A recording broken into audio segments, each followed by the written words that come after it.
Hello guys, நம்மள நிறைய பேர் ஜாம்பிஸ் படம் பார்த்துருப்போம். ஏன் நம்ம தமிழ்ல கூட மிருதன், ஜாம்பி அப்படின்னு ஒரு 4-5 படம் வந்திருக்கு. ஆனா இந்த ஜோம்பின்ற கான்செப்ட் எப்படி உருவாச்சு, எப்படி அந்த கான்செப்ட் காலப்போக்குல மாறுச்சு அப்படின்றது தான் இந்த வீடியோல பார்க்க போறோம். வாங்க வீடியோக்குள்ள போலாம். ஜோம்பின்ற கான்செப்டோட ஒரிஜின் வந்து இந்த உலகம் முழுக்க இருக்க பல கல்ச்சர்ஸ்ல இருந்து வந்திருக்குன்னே சொல்லலாங்க. அதுல ஒண்ணு முக்கியமா சொல்லணும்னா, பழங்காலத்துல மெசொப்பொட்டேமியா இருந்ததுல, சோ அதுல வாழ்ந்த சுமேரியன்ஸ் அப்படின்றவங்களோட டெக்ஸ்ட்ல இருந்து இறந்தவங்க உயிரோட திரும்பி வர கதைகளை கண்டுபிடிச்சிருக்காங்க. ஆனா இப்ப இருக்க இந்த மாடர்ன் ஜோம்பி ஐடியா இருக்குல்ல, இது வந்து எங்க இருந்து பெரும்பாலும் வந்ததுன்னு பாத்தீங்கன்னா, ஹைட் அண்ட் உடோ அப்படின்ற ஒரு பிராக்டிசஸ், ஒரு ரிலீஜன்ல இருந்து தான் வந்துச்சு. இந்த ஹைட் அண்ட் உடோனா ஒண்ணும் இல்லைங்க, ஹைட்டி அப்படின்ற தீவுல 16வது செஞ்சுரியில இருந்து 19வது செஞ்சுரி வரைக்கும் இருந்த ஒரு ரிலீஜன். அப்போ 17th to 18th செஞ்சுரியில அடிமைகள் ஆகப்பட்ட ஆப்பிரிக்கர்கள் வந்து இந்த ஹைட்டின்ற இடத்துக்கு கூட்டிட்டு போறாங்க. அப்படி கூட்டிட்டு போறனால இந்த அவங்களோட நம்பிக்கைகள், அவங்களோட கல்ச்சர்ஸ் அதையும் அந்த இடத்துக்கு கொண்டு போறாங்க. அந்த கல்ச்சர்ல ஒண்ணுதான் இந்த ஜோம்பின்ற ஐடியா. ஆனா இந்த ஜோம்பின்ற ஐடியா அந்த கல்ச்சர்ல வந்து ஒரு கரிய தின்றதோ இல்ல மனுஷ பயமுறுத்துற மாதிரி இருக்கிறதோ அப்படிலாம் இல்ல. அதோட ஐடியா அப்போ என்ன இருந்ததுன்னு பாத்தீங்கன்னா, ஒரு சமாதி நிலையில இருக்க ஒரு மனுஷன் அது வந்து ஒரு மந்திரவாதியால கண்ட்ரோல் பண்ற மாதிரி இருக்கான். ஸோ அவனுக்கு ஒரு மைண்ட் ஒர்க் ஆகாம ஒரு மாதிரி சமாதி நிலையில இருக்கான்னு சொல்றாங்க. ஸோ இந்த மாதிரி நிலையில இருக்க மனுஷனை தான் அவங்க ஜாம்பின்றத குறிப்பிடுறாங்க. இந்த ஜாம்பின்ற கான்செப்ட் வந்து எப்படி காலப்போக்கில் இப்ப இருக்கிற மாதிரி மாறுச்சுன்றத பார்ப்போம்.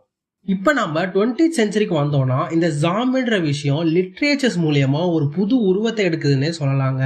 1929ல வில்லியம் பியூலர் சீப்ரூக் அப்படின்றவரோட முக்கியமான படைப்பான மேஜிக் ஐலாண்ட் அப்படின்ற புக் மூலியமா தான் இந்த ஜாம்பின்ற ஐடியா வெஸ்டர்ன் வேர்ல்டுக்கு ரொம்ப பாப்புலரா ஆக ஆரம்பிச்சதுன்னு சொல்லலாம். இந்த புக்ல சீப்ரூக் என்ன சொல்லியிருப்பாருன்னு பாத்தீங்கன்னா, ஆக்சுவல் ஜோம்பியா அவர் பார்த்தேன்னு சொல்லி கிளைம் பண்ணிருப்பாரு. ஆனா அது வந்து அவரோட கற்பனையும் அந்த ஐடில வாழ்ந்த சில மக்களும் சொன்ன விஷயங்களை வச்சுதான் அந்த உருவத்தை உருவாக்கியிருப்பாரு.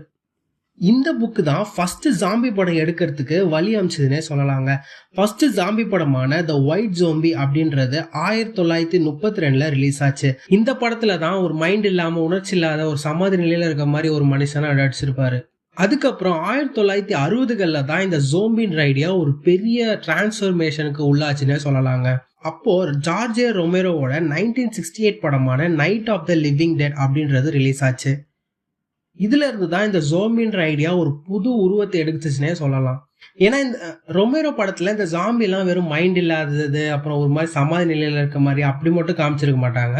அதுக்கு பதிலாக மனுஷ கறி சாப்பிட்றது, மனுஷங்களை துன்புறுத்துறது, இந்த மாதிரி விஷயங்களையும் காமிச்சிருப்பாங்க. ஆல்சோ வந்து இதுல அவர் வந்து ரேசிசம், கன்சூமரிசம் அப்படின்ற அங்க இருக்க முக்கியமான விஷயங்கள் பத்திலாம் பேசியிருப்பாரு. இந்த படம் இப்ப இருக்கிற மாடர்ன் ஜோம்பி ஜான்ரா உருவாகிறதுக்கே ஒரு முக்கியமான காரணமா இருக்குதுன்னு இப்போ வரைக்கும் சொல்றாங்க. அதுக்கப்புறம் வருஷங்கள் போக போக இதோட சீக்வல்ஸ், ரீமேக்ஸ் அப்படின்னு நிறைய படங்கள், dawn of the dead, day of the dead இப்படின்னு இருக்கிற மாதிரி நிறைய படங்கள் ஜோம்பியை வச்சு வர ஆரம்பிச்சது. இந்த ஜாம்பின்ற அப்போகலிப்ஸ் கான்செப்ட் வந்து மக்களுக்கு ஒரு பயத்தை கொடுத்துச்சுன்னே சொல்லலாங்க. ஆனா இந்த ஜாம்பியோட கிரேஸ் வந்து படங்கள்ல மட்டும் நிக்கலைங்க. படங்களை தாண்டி வீடியோ கேம்ஸ், டெலிவிஷனுக்குள்ளேயும் வர ஆரம்பிச்சது. அதுவும் 1996ல ரிலீஸ் ஆன ரெசிடென்ட் ஈவில்ன்ற கேம் தான் இந்த ஜோம்பிஸை வச்சு பயமுறுத்துறதுலயும் சரி, ஒரு நல்ல பயமான எக்ஸ்பீரியன்ஸ் கொடுக்கறதுலயும் சரி, இந்த கேம் சூப்பரா இருந்துச்சுன்னே சொல்லலாம். அதுவும் இந்த கேம் வந்து கேமிங் உலகத்திலேயே ஒரு ரெவல்யூஷனே கிரியேட் பண்ணுச்சுன்னு சொல்லலாங்க. இந்த பிரான்சைஸ் வந்து அப்புறம் என்ன முடியாத சீக்வல்ஸ், படங்க, அடாப்டேஷன்ஸ் இப்படின்னு நிறைய வர ஆரம்பிச்சது. அது உங்களுக்கே தெரியும் இந்த ரெசிடென்ட் ஈவில் எவ்வளவு ஃபேமஸ்னு. இந்த கேம்ஸ் மூலியமா தான் ஜோம்பி ரொம்ப பிரபலமாச்சுன்னே சொல்லலாம். டெலிவிஷன்ஸையும் இந்த ஜோம்பியோட கிரேஸ் விட்டு வைக்கலன்னு சொல்லலாங்க. அதுவும் இந்த வாக்கிங் டெட் ஷோஸ்லாம் வர ஆரம்பிச்சது. அதுல வந்து இந்த உலகம் முழுக்க ஜோம்பியால அழிஞ்ச அப்புறம் இந்த மக்களுக்குள்ள இருக்க ரிலேஷன்ஷிப், காம்ப்ளெக்சிட்டிஸ் பத்திலாம் நிறைய பேசியிருப்பாங்க. இந்த ஜாம்பின்ற வந்து பல கல்ச்சர்ல ஒரு பவர்ஃபுல் சிம்பிளாவே இருந்துகிட்டு இருக்கு. இந்த ஜாம்பிஸ் நம்ம சொசைட்டில இந்த டிசீஸால வர பயத்தையோ, கண்ட்ரோல் லாஸ் ஆனா எப்படி இருக்கும் இந்த உலகத்துல அப்படின்ற விஷயத்த ரிஃப்ளெக்ட் பண்றமாவே இந்த ஜோம்பி உருவம் இருந்துட்டு இருக்கு. அது இந்த ஜோம்பிஸை மெட்டஃபரா வச்சு நம்ம சொசைட்டியோட ப்ராப்ளம்ஸ் ஆன கன்சூமரிசம், ரேசிசம், கேஷ், இது மாதிரி எல்லா மக்களுக்குள்ள இருக்க விஷயம், பிரச்சனைகளை பத்தியும் நிறைய பேசியிருக்காங்க. ஸோ இந்த ஜோம்பிஸ் ஃபியூச்சர்ல எப்படி இருக்க போகுது அப்படின்னு சும்மா கெஸ் பண்ணி பார்த்தோம்னா, நம்ம இன்னும் இந்த கொரோனா மாதிரி பேண்டமிக்ஸ், கிளைமேட் சேஞ்ச் எல்லாம் நிறைய விஷயங்களை பார்க்க நம்ம இந்த ஜோம்பிஸ் படம் எடுக்கிறதும், இந்த கேம் எடுக்கிறதும் அதுக்கேற்ற மாதிரி பெர்ஸ்பெக்டிவ் மாறலாம் அப்படின்னு சொல்றாங்க. அதுவும் டெக்னாலஜி, ஸ்டோரி டெல்லிங்லாம் வளர வளர இன்னும் நம்ம புது புது ஜாம்பி இன்டர்பிரிட்டேஷன்லாம் பார்க்க வாய்ப்பு இருக்கு. அதுவும் அடிஷ்னலா இந்த விஆர், ஏஆர் ரைஸ்லாம் வந்துட்டு இருக்கு. ஸோ நினச்சி பாருங்க, இந்த விஆர்லாம் போட்டுட்டு இந்த ஜாம்பி உலகத்துல அப்படியே நடந்து போறீங்க. நீங்க பண்ற ஒவ்வொரு ஆக்ஷனும் அது உங்களுக்கு ரிசல்ட்டா மாற வாய்ப்பு இருக்கு. ஸோ ஒவ்வொரு விஷயத்தையும் நீங்க பார்த்து பார்த்து பண்ணணும். அந்த உலகத்துல ஒரு நல்ல எக்ஸ்பீரியன்ஸ் கொடுக்கவே வாய்ப்பு இருக்கு. ஓகே காய்ஸ், இவ்வளோ நேரம் இந்த வீடியோ கேட்டதுக்கு தேங்க்ஸ். அடுத்த ஒரு வீடியோவில் பார்க்குறேன். வீடியோ பிடிச்சிருந்தா லைக் பண்ணிடுங்க, சேனலை சப்போர்ட் பண்ண சப்ஸ்கிரைப் பண்ணுறேங்க. யாருக்காவது இந்த வீடியோ பார்க்க வைக்கணும்னு நினச்சிங்கன்னா ஷேர் பண்ணுறேங்க. அடுத்த வீடியோவில் பார்க்குறேன்.